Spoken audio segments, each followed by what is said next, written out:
un petit peu avec nous en plateau. Et puis Val, Oui. on va parler avec ton invité, Yves Goldstein, Merci de Canal, mais pas que de Canal. Mais on va parler de Canal surtout, et effectivement, je vais quand même repréciser et demander peut-être à Yves Goldstein, qui est directeur justement de Canal Pompidou, de nous repitcher un petit peu ce centre ou ce musée d'art contemporain, moderne et contemporain à Bruxelles, parce que je pense qu'il y a pas mal de gens qui ne savent pas encore tout à fait exactement ce qu'est Canal. Alors j'ai 3 minutes, une demi-heure, 2 heures, 4 Alors heures, on va j'ai tous les pitcher 2 formats minutes possibles. là-dessus, comme C'est ça comme les il menus du chef. nous reste 2 minutes. Ne perds pas du temps à discuter, C'est vrai. juste sur le principe. Allons en fait. Comme ça, on a 3-4 minutes pour nous étendre sur la radio et puis sur la prochaine exposition, Tout puisque à ça fait. continue. Canal s'est transformé en un ancien garage, le garage Citroën, place de l'Isère, en un musée amiral de 40 000 m², un musée d'art moderne et contemporain, d'architecture aussi, avec l'objectif, CIVA. puisqu'on l'a fait effectivement avec le CIVA, comme on l'a fait le long du canal, de transformer l'idée même de musée pour en faire un lieu de vivre ensemble et d'accessibilité de l'art au plus grand nombre. On sait qu'aujourd'hui, malheureusement, la plupart des gens qui viennent au musée sont ceux qui possèdent les codes ou qui croient les posséder, ceux qui n'en ont pas peur. Et Canal, c'est l'objectif d'ouvrir le musée au plus grand nombre, d'ouvrir le musée au quartier, de créer une interaction entre les habitants d'une ville et la création artistique. Bruxelles est un vivier énorme, certainement un des plus grands d'Europe, si pas du monde, de la création artistique contemporaine, Oui. avec d'énormément d'artistes du monde entier qui sont venus s'installer ici à Bruxelles. Énormément de collectionneurs. Et un nombre de collectionneurs, un écosystème artistique incroyable, galeries, collectionneurs, centres d'art, écoles d'art, artistes, évidemment, je l'ai dit. Et donc, l'idée, c'est de donner à Bruxelles une institution digne de ce nom, de la capitale européenne, tant au niveau international et du rayonnement de Bruxelles, mais aussi, et peut-être surtout, du rayonnement des quartiers, des artistes bruxellois Oui, et parce du que vivre ensemble. le quartier, vraiment, est un peu une frontière entre, justement, le bas de la ville, le quartier un petit peu qui est plutôt Molenbeek, et puis, j'ai envie de dire, un peu plus haut, le Botanique. Donc, finalement... En fait, le canal physique est une espèce de fil dans la ville. Et par rapport, je reviens juste sur ce que tu disais il y a un instant, par rapport à la mixité, je trouve que ce qui était symptomatique, c'est le week-end où on a pu aller pour la première fois visiter le bâtiment sous l'appellation Canal Musée, enfin Canal sous sa forme muséale. On a vu cette mixité dans la file. Il y avait une file indescriptible dehors. On se serait cru dans les meilleures époques des immenses défilés de mode ou que sais-je encore. Et les gens qui patientaient dehors étaient l'entièreté de la population de la ville et au-delà. C'est l'objectif, c'est pas simple par rapport au quartier. Il faut dire que le canal avec un C, là je parle pas du musée, le canal avec un C est un lieu de fracture dans Bruxelles, historiquement, entre des parties beaucoup plus populaires à l'ouest et des parties moins populaires à l'est. Le canal, c'est aussi ce qu'on appelle le croissant pauvre de Bruxelles, avec des taux de chômage et des taux de pauvreté immenses sur les communes d'Anderlecht, de Schaerbeek, de Bruxelles-Ville avec Laken, de Molenbeek, évidemment, et avec des populations extrêmement bigarrées, extrêmement mixtes, extrêmement diversifiées. Et Canal, c'est donc la conviction que l'art et la culture peuvent à nouveau être un langage universel que tout le monde peut partager, peu importe son background social, économique, culturel, philosophique, religieux, que l'art peut rassembler. Et on essaie de rassembler tout Bruxelles à travers Canal. Alors, dialogue, justement, moi je pense qu'effectivement, aujourd'hui, de plus en plus, on voit des gens qui s'intéressent à l'art contemporain parce que, justement, l'art contemporain est utilisé aussi beaucoup par tout ce qui est marketing, etc., et qui fait que l'art contemporain est un petit peu plus à l'ordre du jour. Mais pour rebondir plutôt sur dialogue, passons justement à ce que vous avez mis en place entre justement la fermeture du musée entre deux expositions, c'est la radio éphémère. Tout à fait. Donc c'est 2 expositions, mais c'est un même projet. Donc après Canal Brut de mai, dont Brigitte parlait avec la file à l'ouverture en mai 18 jusqu'en juin 19, où là on avait envahi tout le garage de manière totalement brute, comme les ouvriers Citroën l'avaient laissé quasiment en partant en novembre 2017. On a fait une deuxième expérimentation avant que les travaux, parce qu'il faut les faire, ils sont déjà bien en cours du côté des ateliers arrière, et on a ouvert que le showroom pour le projet là maintenant, qu'on a ouvert le 24 septembre dernier. On a ouvert une carte blanche à un artiste incroyable, John Arneder. On en a parlé ici. Ici, avec moi-même, il y a quelques mois, au moment de l'ouverture, en septembre dernier. Et on avait conçu ce projet avec John Arneder en 2 parties.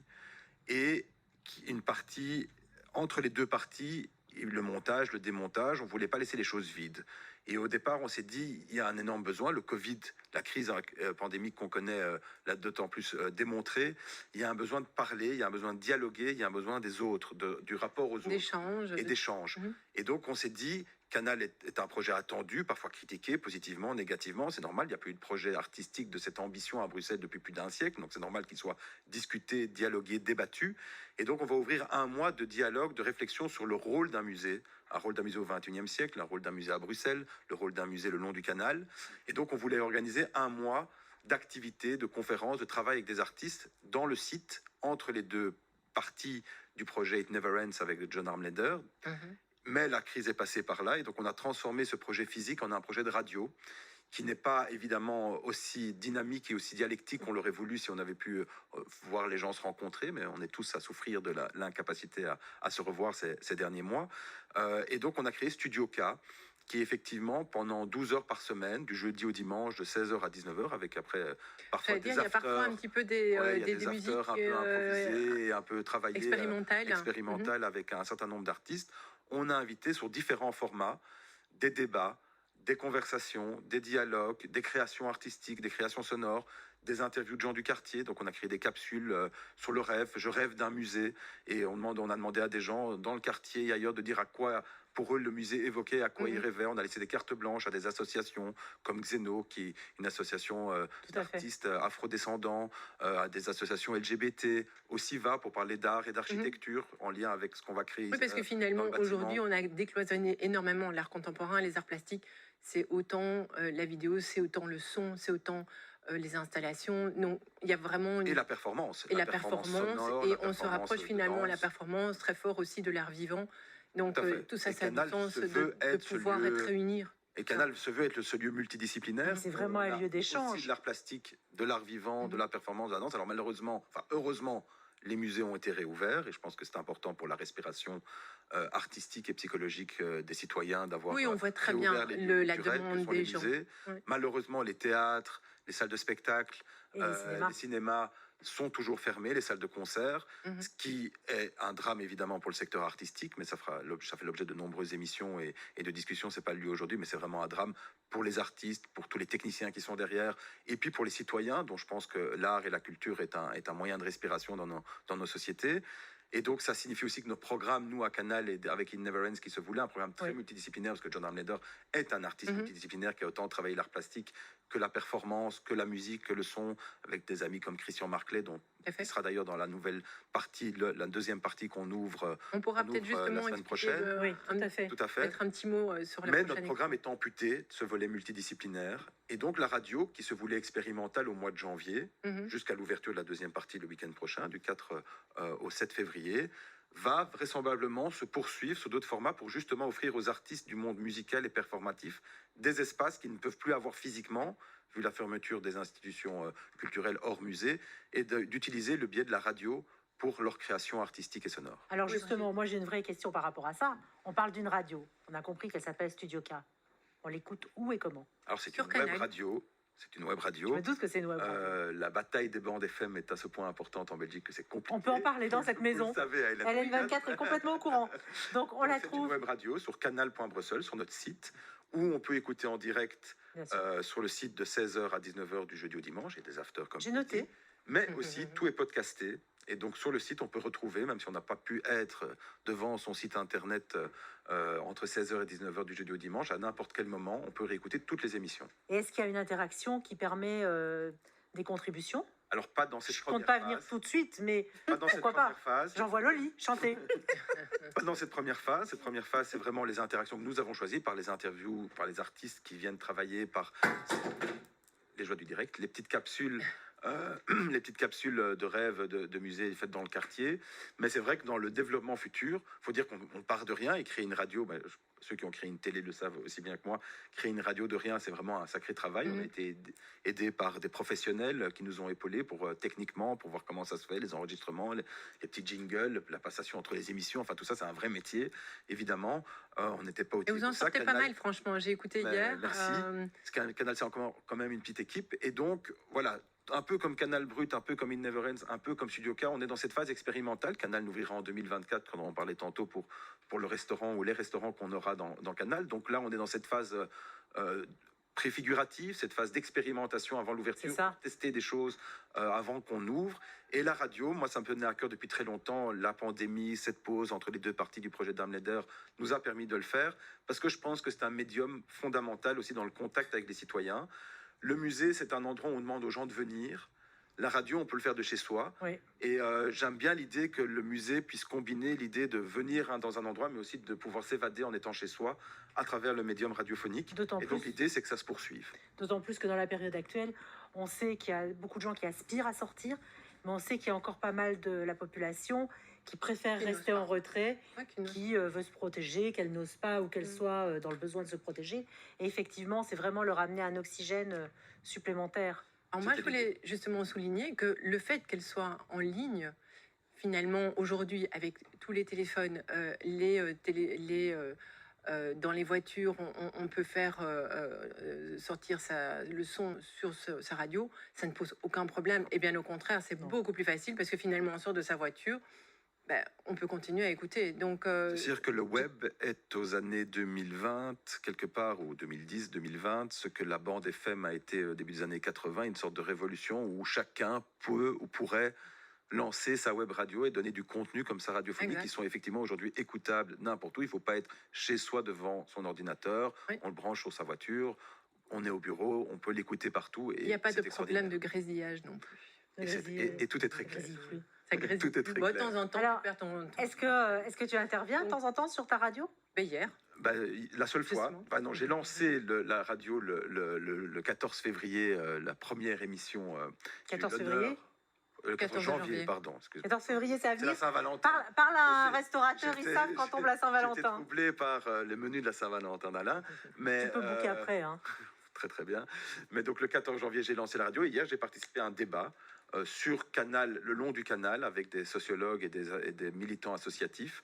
Mais c'est la seule fois, parce que l'idée de cette radio, c'est pas de donner la parole nécessairement à Canal, bien sûr, ni à son directeur, a fortiori, mais justement aux artistes, aux citoyens, aux personnes engagées dans le quartier, pour dire ce qu'ils cherchent, ce qu'ils pensent, ce qu'ils veulent, en bien ou en mal, les critiques positives ou négatives, ce qu'ils attendent d'un projet comme Canal. C'est ce que j'allais dire, ça vous permet aussi finalement de vous nourrir, d'avoir les commentaires des artistes sur justement des possibilités ou des souhaits de leur part d'un avenir par rapport à des institutions. Tout à fait. Très longtemps, on a pensé que Canal, jusqu'à Canal Brut, avait été inventé dans ma tête et de quelques autres.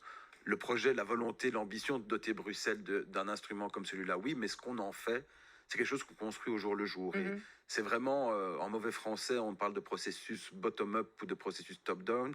Canal, j'ai toujours vraiment eu envie que ce soit un processus bottom-up. C'est-à-dire qu'on le construit en fonction des envies, des besoins, des artistes, des citoyens, des associations, du quartier, et pas un peu l'anti-Guggenheim de Bilbao qui est venu se poser comme ça dans une ville. Le gâteau est arrivé complet. Sans lien véritablement avec l'écosystème dans lequel il se plaçait. Alors, l'exposition, donc justement, on en parlait de John Amleder, donc qui fait cette deuxième partie de It's Never End, et qui donc, le titre s'appelle Fluxboxes and Intermediate Objects, et qui est donc un hommage à George McCunas et Dick Higgins, deux grands personnages du Fluxus.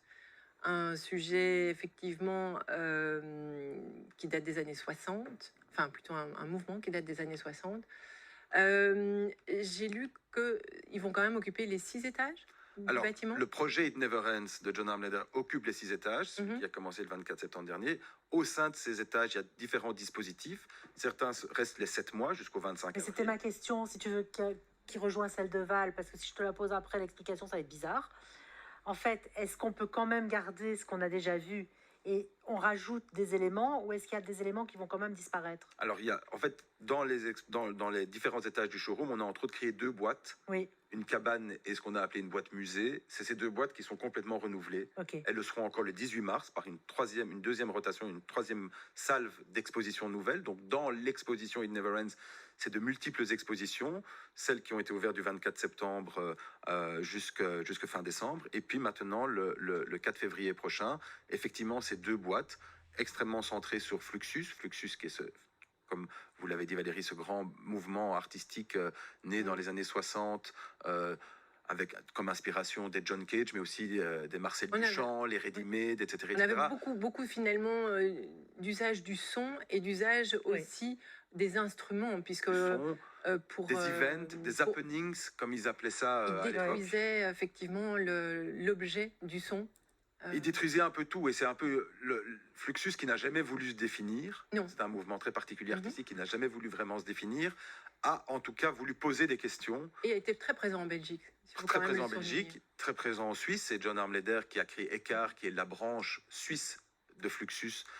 Évidemment, est un des éminents représentants européens et internationaux de ce mouvement Fluxus, lui-même ayant été fort influencé par John Cage dans sa pratique artistique et pas seulement plastique, mais performative et musicale en particulier. Et ils ont posé des questions et qui sont quelque part, et c'est ça qui collait bien avec l'ADN de Canal, les questions qu'a posé le mouvement Fluxus, plus qu'à apporter des réponses. D'ailleurs, John Armleder répond souvent, moi j'ai pas de réponse, j'ai avant tout des questions et je m'interroge sur beaucoup de choses. C'est le rôle de l'artiste, la place de l'œuvre d'art et la frontière, ou la non-frontière plutôt, entre la société et l'œuvre d'art. Et donc on voit dans des œuvres que John Armleder a éparpillées dans l'ensemble des lieux du showroom de Canal, en plus des boîtes Fluxus issues des collections du Centre Pompidou qu'on expose à partir. Est-ce qu'il y aura le fameux piano qui a été détruit, place Flagey? Donc, les boîtes Fluxus sont fermées. C'était aussi une volonté de John Armleder de les montrer fermées avec une photo de ce qu'elles sont ouvertes. Parce que, quelque part, ces boîtes, tout comme les sapins renversés, tout comme les chaises qu'il utilise à certains moments de ses œuvres d'art, tout comme les tapis de Maurizio Catalan qu'il a recyclés, comme son fameux Quicksand, qui est un peu une étagère de toute sa vie. On va devoir malheureusement... Dans tout ça. On va devoir Je pense que tu vas revenir pour la 3e partie de l'expo. Avec pour grand expliquer plaisir. la partie de l'expo. Est-ce qu'on peut juste rappeler l'adresse du site Square Saint-Leth. Et l'adresse? Le showroom iconique a priori à Bruxelles, tout le monde le connaît, sur le Square Saint-Leth. C'est ouvert aussi, comme la radio, du jeudi au dimanche, de l'exposition de 11h à 19h. Initialement, on avait prévu tous les jeudis nocturnes, mais notre tea room, café, bar, restaurant est fermé, et donc la nocturne et les concerts qui devaient y avoir lieu ne peuvent pas avoir lieu pour le moment. Donc pour le moment, on ferme à 19h, y compris le jeudi. Donc de 11h à 19h, du jeudi au dimanche. Merci, en attendant, on sera à l'écoute et on reviendra sur cette exposition. Avec grand plaisir. Merci. C'est Cause Toujours, c'est l'épisode 42. On se retrouve après une petite page de pub.